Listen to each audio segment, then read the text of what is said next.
मला आठवतंय 10 वर्ष मी हिंदी चित्रपटात काम करत असताना माझे वडील मला म्हणाले होते की तू हिंदीत तर करतोयस पण मराठीत काय करणार आहेस.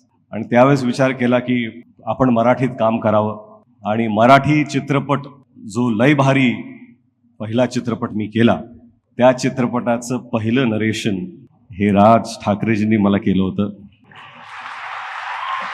यांनी मला फोन केला आणि मला म्हणाले कुठे आहेस. घरी आहे. घरी आहे. कधी? आत्ता. ह्यांच्याकडे उद्या परवा पुढच्या आठवड्यात काहीच नसतं. जे काय करायचं असतं ते आत्ता करायचं असतं.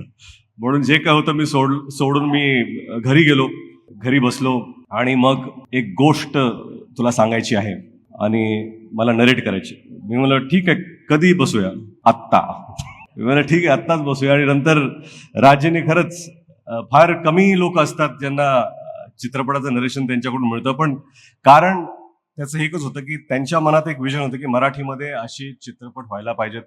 मी त्यांना म्हणालो होतो, मी त्यावेळेस दुसरा मराठी चित्रपट करत होतो. ते म्हणाले की तो करू नकोस, हा चित्रपट कर, हा एक ब्लॉकबस्टर चित्रपट आहे आणि तू हा नक्की कर.